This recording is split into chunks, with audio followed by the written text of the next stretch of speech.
निर्माण करावे लागतील आणि हीच माणसं जी आहेत तो या भागातला बदल घडवून आणणार आहे। मित्रांनो, मी काही फार मोठी घोषणा किंवा असं काही हे करणार नाही। एवढं सांगतो की जे प्रश्न आहेत त्या प्रश्नाला मी लगडून भिडणार आहे, त्या प्रश्नाच्या मुळाशी जाणार आहे आणि जे जे म्हणून जे काही प्रश्न आहेत बघू हे प्रश्न सुटत कसे नाहीत, हे प्रश्न सोडवल्याशिवाय मी स्वस्थ बसणार नाही। मला झोप येत नाही, कारण माझ्याकडे मला खायला काय नाही म्हणून नाही, मला काही काम नाही म्हणून मला झोप येत नाही असं नाही, मला जे काही आता पचन होत नाही, डायजेस्ट होत नाही म्हणून मला झोप येत नाही असंही नाही। परंतु ज्या ध्येयासाठी, ज्या प्रश्नासाठी, ज्या विषयासाठी, ज्या लोकांसाठी जे मी इथे आलेलो आहे, जे मी त्यांना कमिटमेंट केलेलं आहे, मी त्यांना कमिट करताना मी माझ्याशी कमिटमेंट केलेलं आहे। आणि हे जर कमिटमेंट, हा जो करार, हे जे काही वचन जे काही मी दिलेलं आहे जर ते पूर्ण झालं नाही तर मला चैन पडणार नाही आणि म्हणून मला झोप येत नाही। बेरोजगारीचा प्रश्न आहे, शेतकऱ्यांचा प्रश्न आहे, इथल्या उद्योजकतेचा प्रश्न आहे, इथल्या व्यवसायाचा प्रश्न आहे, पर्यटनाचा प्रश्न आहे, प्रश्नांचं डोंगर आहे। बघू हे प्रश्नाचे डोंगर आतापर्यंत आपण जे काही कुणाकडून हे सोडवतील ते सोडवतील याची अपेक्षा आपण केली होती, परंतु दुर्दैवानं आपल्या नशिबात ते काही मिळालेलं नाही। म्हणून आता कोणी काय केलं, नाही केलं, का नाही केलं ह्याचा आपल्याला काही हिसाब किताब करायचा नाही।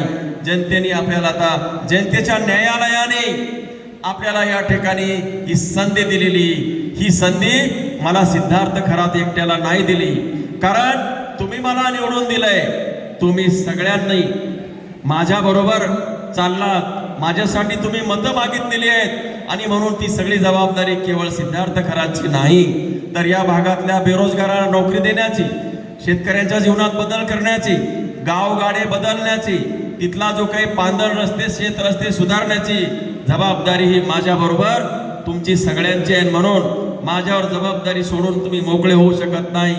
म्हणून आपल्या सगळ्यांना हे जे काही, हे सगळं जे इंद्रधनुष्य आहे मोठं, ते सगळ्यांना पेलायचं आहे। शासन कोणाचं असो, कसाही असो, त्याची चिंता करू नका। आपला निर्धार, हा निर्धार कायम ठेवा। आपला निर्धार हेच शासन आहे।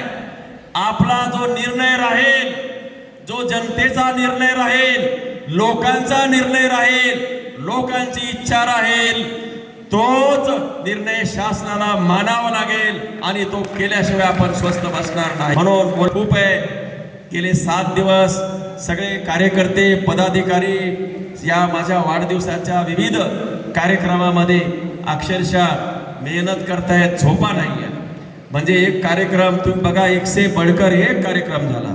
विद्यार्थ्यांचे स्पर्धा परीक्षेचं मार्गदर्शन करण्यासाठी आपण माननीय विठ्ठल कांगडेंना याच ठिकाणी बोलवलं होतं आणि हा सभागृह जे तुडुंब भरलं, जागा मिळाली नाही।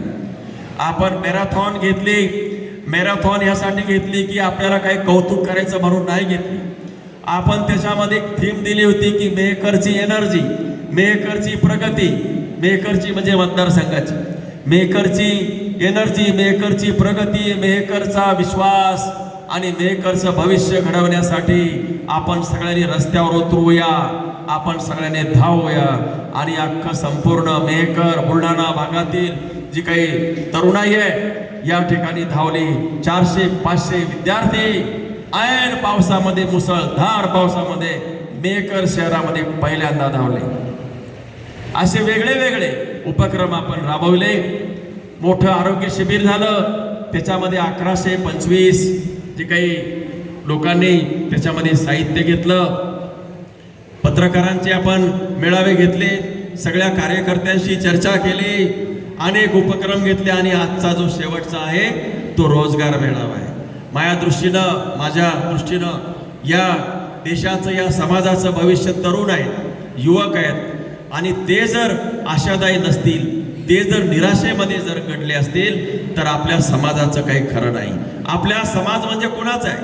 ते जी मुलं आहेत ती एका कुटुंबातले सदस्य आहे आणि कुटुंब अडचणीत आहे।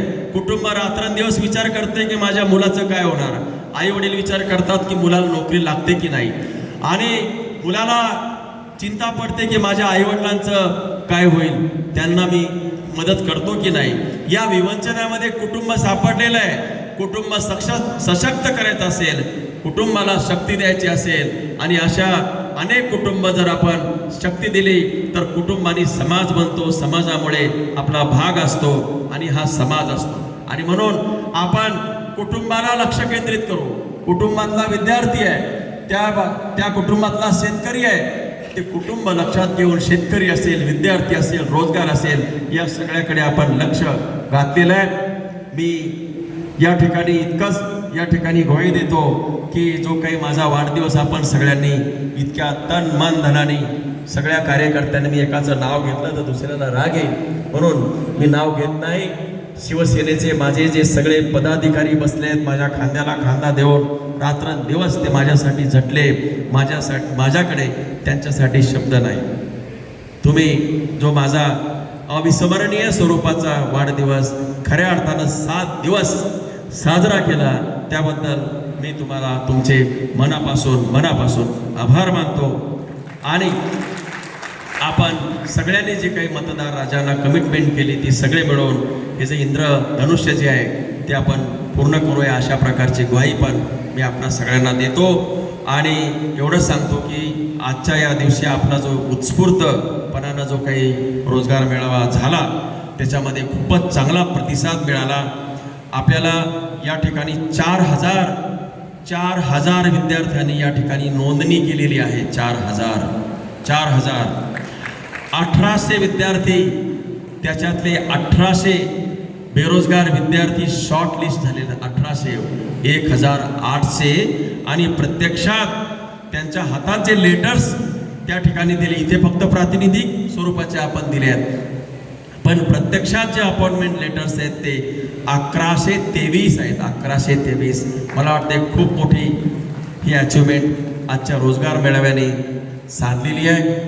जे काही पार्टिसिपेट झालेले, सहभागी झालेले, जे सुशिक्षित बेरोजगार आमचे विद्यार्थी मित्र आहेत, त्यांना जे काही नोकऱ्या मिळाल्या, त्यांना मी या सगळ्या मान्यवरांच्या वतीनं खूप खूप शुभेच्छा देतो आणि विनंती करतो की त्या ठिकाणी तुम्ही नियुक्ती घ्या.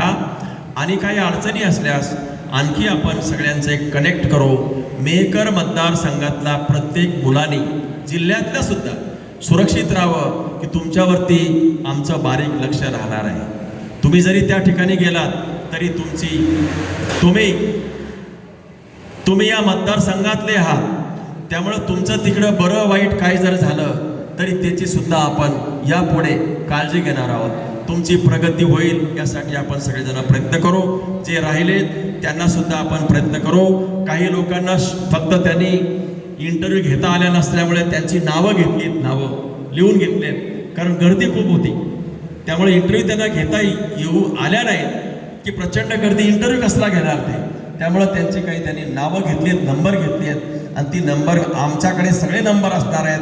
या येणाऱ्या 8-10 दिवसामध्ये त्या सगळ्या मुलांना त्या ठिकाणी कॉलिंग होईल, त्यांची तिथं व्यवस्थितपणानं कागदपत्र सादर होईल आणि आपल्या भागातल्या जवळपास 1800 ते 2000 विद्यार्थ्यांना आपण नोकरी देण्यामध्ये यशस्वी